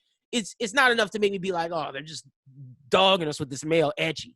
But it's like, it's the right amount to where I understand girls can be pleased, and it's like, but it's not taking away from the show. Whereas in season 1, they was just clowning with that shit. Yeah, for sure. And I'm rating both of these episodes super high because of the lack of Tamaki. Like I say this starting off with the Fire Force. Like if you don't put Tamaki in there, ruin any kind of scene, you automatically get bonus points from the jump for the episode. But you gotta admit, these episodes was fire because we're getting more into the story. I do love these episodes. We need my character Ogun. Episodes. Like these are 2 of my favorite. These might actually be my 2 favorite episodes from Fire Force so far, just because of the amount of hype I've been. You feel me? Like I was a little bit hyped, but like I said, whenever that Tamaki shit happened with her first real big fight and she blew it, we get to see some dope shit after that, but I wasn't really on a high for it. You feel me? Like that Tamaki fight should have ended better. I'd say your favorite moment from season 1, at least from what I remember from the reviews, was when we met the Benny Maru from Company 7. Benny Maru was cool, and I did like redhead dude. I forget his name. Vulcan. Vulcan. What's his name? Vulcan? Yeah, it's Vulcan. I like Vulcan. I like Benny Maru, and those two moments were pretty dope. I still like Benny Maru. Whenever he showed up for season 2 for the little calendar shit, fucking hilarious. But this episode was great, man. We see Arthur and we see Arthur's backstory in this. That shit was lit. But the thing is, we see, like, you know me, I'm a villain guy. You feel me? So with these, we see that chick, whatever. Like, I didn't know. I kind of got teased in the what is it, the opening or the outro with the chick inside of him and whatever. I'm sitting there like, whoa, what the fuck is this about? I've seen her like promotional pictures or whatever, and you really get to see this whole like weird first pillar. Yeah, like that's some weird shit. You know what I'm saying? Like I wasn't expecting that, and I feel like they're gonna drill the ecchi in that way. Like, okay, she's naked inside of him. You get to see the silhouette or the whatever you want to see, however you say it. You know what I'm saying? But then we get the other. What's the other chick's name who's not working? Wait, no, you talking about we talking about episode 2.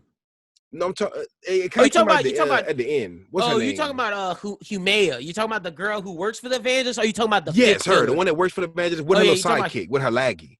Oh, Sharon. Yeah, if I'm not mistaken. Yeah, it's Sharon. It's Sharon and Humea. Cause see, I'm fucking with like Humea's the third pillar, I think. She's the third of the second.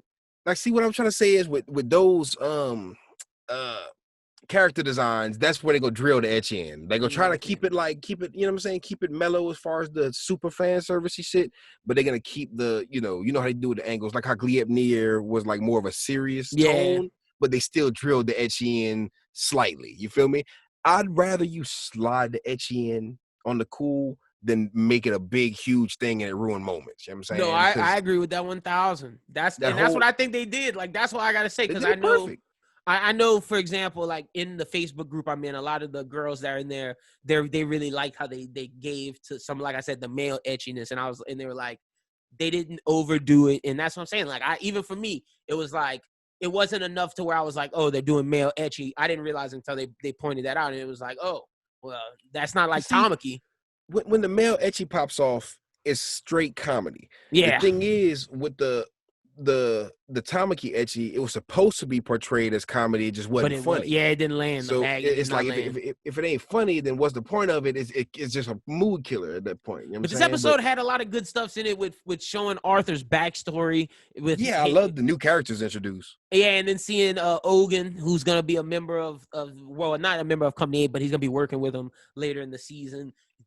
Dope to see a black guy in anime, and he has a very dope design. But Arthur's backstory is so sad about how his dad made him just be delusional and use his imagination to fix the situation they were in, and then they just abandoned them. I don't know if they died or if they just left. Like, I'm not far enough to know in the manga, so I really don't know what happened to these people. Shit. Sad shit, but just show. And every time Arthur starts getting in his happy place, that's when he starts whooping ass, and he low-key whooped Shinra's ass for the most part. And then Shinra came to. And then basically the end of the episode is them finding out about the fifth pillar. So what would you rate episode 2? This is high for me. I'm giving it a solid 4.4. I'll give it a 4.5 to be honest. I was about to say it could be a 4.5, bro. Just because I love both of the new characters introduced, like the masochist kind of, what's his name? Hagu or Captain Hagway. Hagway. But he was hilarious the whole time. He seemed really cool of a character. Like I liked him. Hilarious. First impressions were really good, and he delivered on the first impressions. And definitely the other guy that they grew up with or whatever. What's his name? Ogun? The black dude. Ogun. Yeah. Ogun? Ogun. It's not Odin. I'm thinking it's no. It's Ogun. It's Ogun. Ogun. Yeah. But him.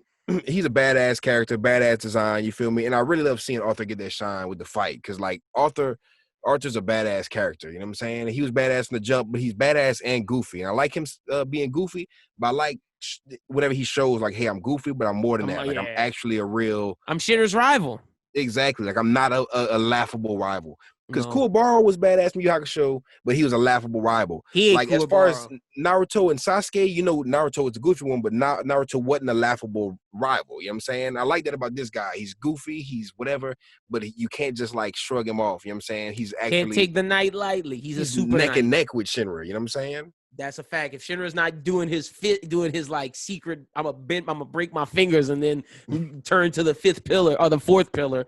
Well, but yeah, no, solid, super solid episodes. Fire Force, like I said, I think Fire Force season 2 is gonna be the one that hits off really well with the fans because so far all these episodes have been great. Let's get to episode 3. A new flashpoint. Obi goes to see the chief with news of the fifth Idola burst bearer. Schoolgirl Inca, who has the ability to sniff out fires before they start, becomes notorious as the fireground thief, extorting valuables from victims in exchange for rescuing her. I think it's perfect that she's the fifth one and both the evangelist and the Fire Force are chasing her. And she's kind of this, I'm a criminal, but I do good deeds. So she's in the middle, and it just works well because it's like, what path is she going to go down? I could see her going down the villain path. I could also see her going down the hero path because if she was a true villain, she would just steal the money and not save the people. But she saves the people. Her thing is to save the people. She just tries to feel this adrenaline rush because she was in the Great Fire. Also, love her power, being that she can see where fires collide. She, to me, is the strongest one that we've seen so far. I know Shinra and Sho can stop time and Shinra can move super fast, but the fact is, this girl's mobility is kind of a normal human, but the fact that she can see fires before they start to happen and then I thought when she fought Sharon in the episode and she draws her thing and all she has to do is hit go and then the fires explode on him, that was badass as fuck. So Inca is a cool character. Seeing Sharon just be a badass, just taking out people, blowing up Inca's friends' ribs, and him and Shinra are gonna have a great fight next episode. But as an introduction to Inca, it really makes me intrigued in her character. She really reminds me of the guy from the pink-haired guy from Soul Eater. Krona? Yeah. She seems like a way more badass version of Krona. Like No, Inca but is yeah, I like Inca more. One of my favorite for sure. characters in the show. Like as soon as she appeared, like top 3, top 10. I don't know where she ranks, but she's in my top favorite top of the show so far. Just because she's got a lot of character, a lot of personality, and it just jumps out. You still hear me? Yeah, no, you good. You perfect. But it literally just jumps out every scene. You feel me? Like she adrenaline junkie who just is chasing that high she's almost thrown off dying. too. Yeah, you know what I'm saying? Like when she gets her crazy eyes, like wow. She wants to feel death's door at her face. That's why when she was with Sharon, and that's why I say she can go down the villain path or the hero, because when Sharon was describing like, oh yeah, you'll get used to seeing blood curdling stuff. She was like, blood curdling bodies, putting myself in danger, fire. And then, but then like Sharon was like, yeah, you got to come work with us. We got to take you. And that's the shit she was. She wasn't about the captivity. It wasn't so much about the death and the putting my life on the line. No, she's down for that. But it's just like the captivity thing. And I think both the Fire Force and if the evangelists are going to have to break through that, is going to be able to see, will she go bad? Will she go good? Because both can present the death-defying shit that she wants. It just depends on which one she cares more about, saving people or committing atrocities. So we're going to see that. But this episode was great introduction to her. Great introduction to Sharon, because like before this, we really didn't know too much about Sharon. We still don't know much about his backstory, but now we get to see how he fights. We get to see him in action, and we see why he's Humea's right-hand man, because this dude's putting down bodies. Shinra better be careful. He straight up told Shinra, like, bro, you don't have the evangelist power right now. You can't bring it. You don't pack no punch. All you is fast, nigga. Get the fuck out of here. I'm gonna whip your ass. I'm ready for this shit to drop. The next episode to drop, because this one was fucking gas. Like also, whenever I saw. Oh no, go ahead, finish up, because I just want to point out something after we do this about the intro, because the intro to me, we gotta dive into the intro. Man, like the opening. Yeah. I'm about to see, because I seen a little bit of it, but I think I skipped it this time. You know what I'm saying? Watch it next time. No, I lied. I skipped it the first episode, but the second episode I watched it. I remember my girl had said something. She was like, "This is a slapper." I was like, "Right." I was like, "This one was so much harder than the first one." When you watch the song, because I want you to see it. They show every pillar, and then they show two people encapsulated in fire, so we don't see their faces. I don't know if they're going to be new pillars, if that's the guy with the hood over his head that they showed throughout the opener, or they old pillar. Like, I don't know what that's going to be, but the intro showcases a lot of stuff, especially the Burns and Joker relationship. But back to this episode, I just want to throw that out there, that they preview like the different, they tease the different pillars. So I want to see how that unfolds. But what else you thought about Inca and Sharon in this episode? Like, I really love Inca as a I don't even know what to call her, like an anti-hero. You don't know what she is yet. She might be gang later on. She's undecided right now. She is undecided, but like, I'm not gonna lie. I'm hoping she's a part of the gang because she's me really too. dope. Easily one of my favorite characters I've seen in the show so far. And as far as Sharon being a villain, like he's the first time you really see somebody pull up and catch a violent body. Like I was sitting there whenever Inca pulled up with Panda and Sancho, I was sitting there like, this is their little gang. I was like, that's she cute. didn't have You know to what do I'm that saying? to Sancho, bro. Bro, like this nigga fucked Sancho whole chest up. They had showed it and I was like, they really doing this right now. And then a couple seconds later, they talking and shit. Then they like cut back to him, and you just hear blood drops, and you see him just leaking on the ground. It's like, Sharon didn't give no fucks. He was just like, bitch, really just did that. Bro, this dude don't matter in the grand scheme of things. Sharon was like, you gonna see many more of these. Let's just go, bitch. You gotta come with us. That's so fucked up because the homies they had heart. You know what I'm saying? I'm like, I can't believe you just killed that nigga like that. But them dudes told her, they was like, we need to go. We just normal people. Yeah, and she should have let them niggas go. She was clowning. They should have shot out. They should have dipped. You know what I'm saying? But at the same time, this is a crazy villain to do. Gotta blame Sancho, because why did you put your hand on Sharon when you realized that Inca's acting weird? Who is this nigga that got a blindfold that just popped up out of nowhere? And you're gonna be Mr. Tough Guy, say, "Oh, you can't take my friend Inca." You gotta dip, son. You can't play them simp games, bro. You saw Panda just sat there quiet. Son, any real Panda kept his life. Son, you can't die for no stupid ass reason. And he died for he died simping. Reason. He died simping. You died trying to do some. He died trying to do the right thing, but in certain cases, nah, you can't do the right thing, bro. You gotta do the right thing for you. What would have been the right thing would have been to get the fuck out of the situation. For her, she Gucci regardless. You know what I'm saying? You did. She's still Gucci. They're calling her a pillar. She just told you that she's probably like this 4th generation fire starter. And y'all just said y'all don't even have 2nd generation. Y'all normal humans. What the fuck you gonna do to this nigga that just... And that's my thing. He didn't walk up. It wasn't like he walked up and they heard him. That nigga just teleported. Like, I'm not touching nobody that just teleported on the right side. Like, he is literally right here. They was humans too. They're like, we just humans, dog. And as soon as you get all that, we just humans. And it's like, that was the moment where you should have made that decision. Okay, either this is my problem or it's not my problem. It's like, hey, can I handle this problem? If I do choose to take on this problem, will I die? If you say probably so, you should probably dip. You know what I'm saying? But he said probably so, and he still went for it. It's like, son, you set yourself up for the kill. You know set yourself up for failure big time. But super solid episode. I'm giving this one 4.5. I love both of them getting 4.5s. They were great.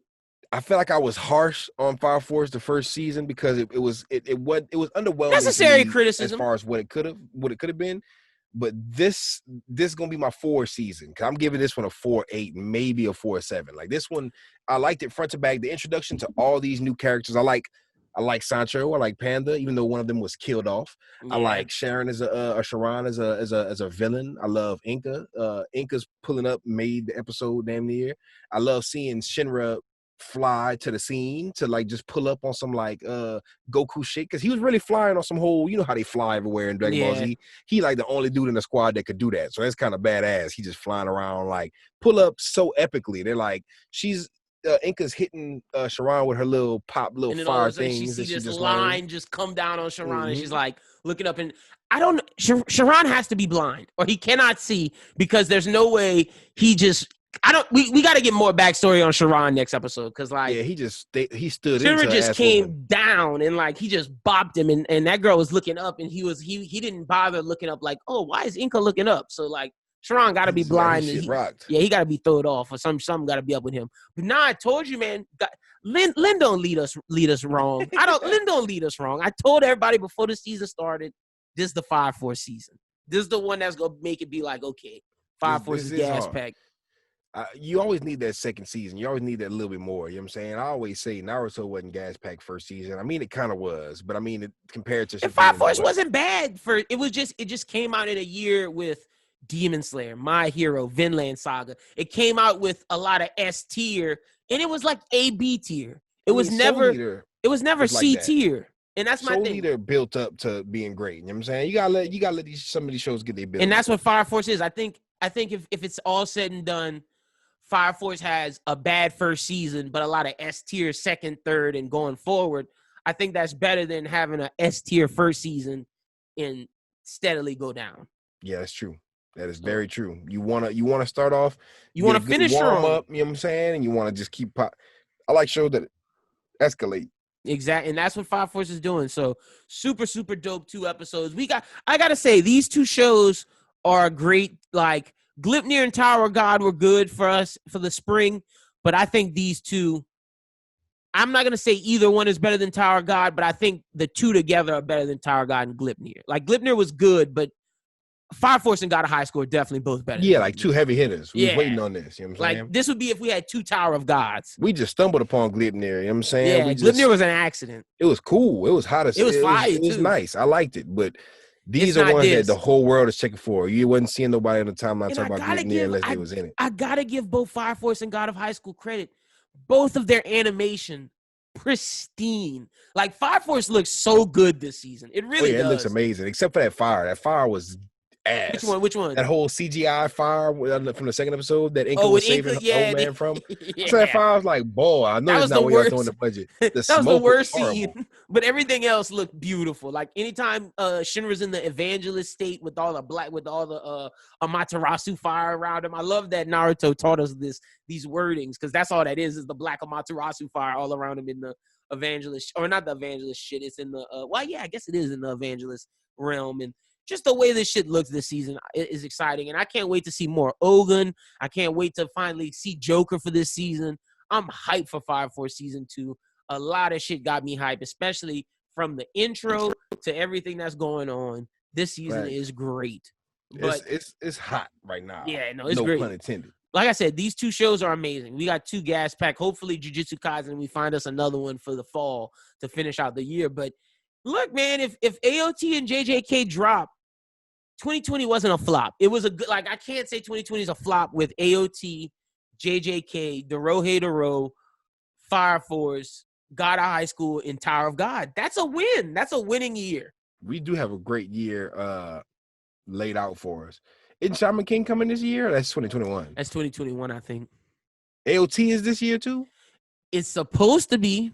Yeah, I don't think we're getting it pushed back. There's a lot of shit coming out this year still. Promise Neverland got pushed back. And then we still got all the shows that got pushed back from the spring, like Operate Randman, Millionaire Detective, a lot of the underground shows that we still talk about. We're getting fucking Digimon right now. We're getting like probably one of the coolest Pokemon animes as well too. Like Pokemon is finally taking the anime serious. I'll say that. Like, and No Guns Life Part 2. So that's gonna be out right now. That should be out in like I think next week. If it's not Funimation's out right now, been pushing it to me heavy. I do gotta shake my finger at Funimation because I understand due to the COVIDicus. You feel me? I usually watch Fire Force dub like before every episode. Oh, they don't have none. Episode. No, they got the first 2 episodes. Oh, really? But the 3rd episode was supposed to drop 3 days ago. You feel me? The last episode came out on the 10th. Dub. Same time as the sub. They were very good about that the whole first season. I understand COVIDicus got you. You know what I'm saying? Sorry to say it. COVIDicus is getting everybody. But with Funimation, I watched Gleipnir on Funimation. I watched a lot of shows sub. They didn't have the episode at all. Like, even right now, you can't watch episode 3 of Fire Force. And I just wanted to throw that out there to just be a goddamn it, Funimation, get y'all shit together. Because I understand not having a dub. It hurt a little bit. I was like, damn, fuck, I gotta watch the fucking Fire Force sub. Because I do like certain characters in the sub. I don't like certain characters in the sub. Who don't you like in the sub? I definitely don't like homeboy with the fro, the little nerd guy that just joined the crew. They thought he was a bad dude. Victor. I don't like his voice. I don't like Captain. I don't like Captain Obi. Bro. Oh, you don't like Obi in the? I like Obi in the sub. It's too much of an old man. I like his standard. But English I do like his dub voice. I gotta admit. But see, for me, I really like Arthur and Shinra subbed. But I like both. I like that's one of the ones I can interchange. I like Shinra dubbed. I do like Shinra dubbed. I like Shinra dubbed a lot. I think that's the main reason why I like the dub. For me, it's like if the dub's main character that they focus on is good, I can get around all the things. And that's why I really like Fire Force's dub, because I really do like Shinra. It's Arthur that I don't necessarily like as much. Because I like Arthur subbed. Arthur subbed is a clown. Arthur had a lot of lines in the episode that they did have sub. Episode 2, dubbed, and I did like Arthur. You did like him? I always say Arthur. I'm gonna have to check it but out. He's not.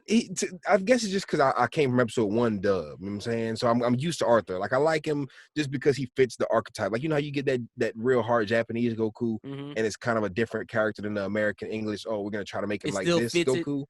It still fits, but it fits like that. You know what I'm saying? It fits snug. He's goofy, but he's badass when it's time to be badass. But he's extra goofy when it's time to be goofy. But I will say one more thing, because not about Fire Force, but about got high school. I do not like the main character's voice either. In the dub? I'm not. I don't think it's dubbed yet. Oh, in the sub. You don't my like Jin God, Mori's bro. voice? Oh, he's so annoying. He's like top tier annoying. Luffy Goku, bro. That's who Jin Mori is. I feel like he's based on that. The Japanese. Well, this is Korean, so I don't know if it's the same lore. But you know how they have like the Monkey King that Goku and Luffy are based off. That's who Jin Mori is based off as well. That's why his voice is like that. He's just so annoying. I gotta remember Goku. Well, Luffy can be, but Luffy's endearing. Like Luffy's very endearing. You know what I'm saying? Look, Luffy post time skip is, and Luffy has his moments pre time skip where he's endearing. But bro, for the most part, in pre time skip, Luffy's a fucking clown. I'm not gonna lie, bro. Luffy's voice in the sub is hilarious. It's hilarious. That nigga's a clown. Like he's a straight up clown pre time skip. Luffy has to have Ace's departure to make him be serious. Once Ace departs and he's like, I couldn't save him. Maybe being the Pirate King you have to be serious. Yeah, nigga. You gotta stop clowning around. Him and Usopp wasn't playing too many games on the ship in post time skip. But I'm watching Punk Hazard. This nigga got like he's pretending to be a centaur, bro. He like with another centaur.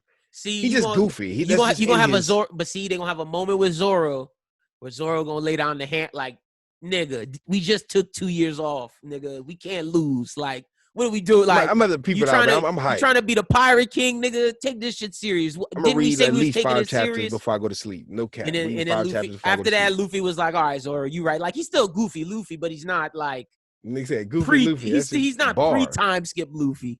Like, pre-time skip Luffy's on a whole nother stratosphere of like, I just don't give a fuck and I'm goofy.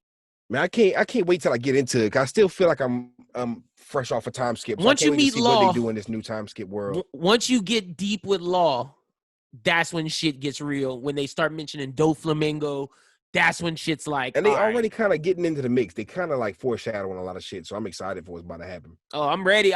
See, I'm so excited out, bro. for you to knocking out 5 chapters. But if I'm gonna do any one of them, I feel like One Piece is the one that's better for the long haul. And I think the sooner you get caught up, the faster we'll like. Cause I think there's a lot of One Piece YouTubers, but like, I think we could do like some discussion One Piece stuff. I think we can, cause like it's One Piece is great, man. Like One Piece is really the best manga Shonen Jump has right now. Like. To me, if I'm ranking, has ever had. It might be the best they've ever had. It's up definitely there. Top 3. It's 1,000%. It's the top numbers 2. Will say that. It's top 2, easy. But out of all the Shonen Jump right now, I'm looking at it. Besides Haikyuu, which was great, and that just ended. Shout out to let me say the mangaka's name. Shout out to Haruchi Furudate. Shout out to Furudate for Haikyuu. Dope to see it ended. And I'm going to just say this, there's no shade, or it might be a little shade. That's how you end a manga. That's how you end the story. Shout out to Furudate. That's a shot. That's a little shot. Little shot. But best manga out right now in Shonen Jump, One Piece #1, My Hero #2. I know niggas going to say Black Clover, but I think I got JJK #3. Black Clover's good right now. Shit's litty. But like, to me, JJK, I got it over Black Clover. And if I'm being honest, I got Spy Family and Undead Unluck over Black Clover too, but that might be pushing it. That might be pushing Black Clover, though? I am, all the way. Black Clover's cool. It's good. I feel... It's the bleach. It's the bleach of the fucking... That's what I'm about to say. Like, I like Black Clover a lot. Just like I like Bleach a lot, but I don't love Bleach. And I don't know if I don't think I love Black Clover. Whereas I love Naruto, I love My Hero, I love Full Metal, I love One Piece. Bleach, though. I don't love aspects Bleach. of Bleach. That's what I'm saying. Like, I love parts of it, and I like other parts, but like, I don't love Bleach and Black Clover over. Like, if they say like name animes you truly love, they're not getting named. One Piece is in there. Oh no, One Piece is in there from One Piece, Naruto, Yu Yu Hakusho, Hunter x Hunter, Full Metal Alchemist. At least for me. Those are some that like I can say I love. My Hero I love. And shout out to Shonen Jump for fucking for sponsor or for dropping ecchi shonen manga, baby. Because you know what I'm saying, Yuna and the Haunted Hot Springs is gas you read packed. that? Top tier guy read it and watched it. Baby, it's gas pack. Don't sleep on Yuna and the Haunted Hot Springs. And you already know I had to say it, son, because I did watch the first 2 episodes and I did read a couple chapters of Rent a Girlfriend. You know what I'm saying? I thought that shit was gonna be bullshit. That shit got heart, son. I'm telling you, son, you might come away from it a new man, son. You know what I'm saying? It's not super etchy. No way. You might go into this, it might make you shed a tear. Like I'm shedding a tear. You know what I'm shedding a tear at? I'm shedding a tear that Vegeta got his ass whipped in the new chapter after like he got a temporary dub. We might have to go ahead and have a whole super I'm caught discussion, like a whole different, like, you know what I'm saying? We might have to have a whole different show. Yeah, no, we dedicate just like, you know what I'm saying? We the do it moral monthly arc. every time the new track. Like we could talk about up to now because there's a lot Yeah, to do, bro. Me and Faye been going bananas in the group chat. We could do that this week. At a point, I seen some shit in Super I ain't seen happen in a minute. Yeah, no, we could definitely do that this week, and that could be part of the extra content where we give them Run It Back next week and the little Super thing. Because I can talk about that. I'm caught up. Like I'm 100% caught up in the shit is crazy right now. Love seeing Vegeta get his win last month, but this month niggas took L's this month. Everybody took L's. Even like. Who's the most injured? Goku, Piccolo? It's one of them. I don't know, bro. Niggas got rocked, but Goku got a hole. But so did Piccolo. Piccolo got a hole in his chest, and Goku got a hole in his chest. That huge hole, yeah. Like son, that shit look like a crater. And I don't think Dende just gonna like. I don't know if Dende just healing all of that. And it's so bad that we had to interfere, and we said I don't interfere in this type of shit. But nigga, it is bad right now. Yeah, it's real bad. It's real bad. I can't wait till the next chapter because where do we go from here? We can definitely. I'm down to do that because that's one that we're both caught up on, and I'm 1,000% down to do that because I'm actually really. Funny enough, as much as I criticize Dragon Ball Z and Dragon Ball Super, I'm really enjoying the Moro arc. I think this. I don't miss right now. Like, right now, I'm not missing a chapter. I think this is the best arc of Super. Yeah, so far. So far, like because it's doing different shit. It's doing, and I know it hasn't done the Goku's gonna save us yet, but everything with like the fallen god, Vegeta learning, like that's different shit. That's how you expand your universe. That's shit that I want. Like, now, if they just let that new cop Mirrors fall to the wayside, he don't do nothing, and Vegeta fall to the wayside, and it's just Goku Ultra Instinct, then that's gonna shitty this arc. But if they continue on the path that they're on, this shit's gonna be lit. Gotta give them their props.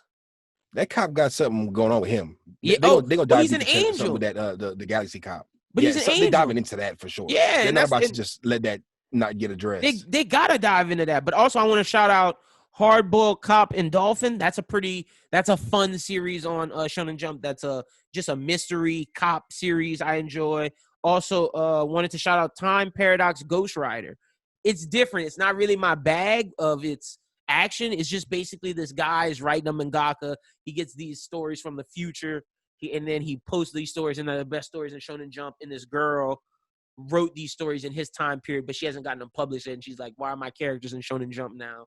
So they have all this shit going on. But that's a pretty interesting one. And then to me, one of the best in Shonen Jump is Spy Family, which I'm excited for the anime. Spy Family. Spy Family is great. Chris, honestly, you gonna love Spy Family because it's like it's your type of non-action bag. Like they have some ecchi moments, but it's a lot of heart and a lot of just cute, funny moments. I'm gonna have to peep it out, man. And they still have some action. Spy Family's great, but I like this little conversation we just had. I'm trying to get you caught up on E0, son. Because when I tell you this shit is gas packed. The fact that you're reading One Piece, I'm gonna read E0.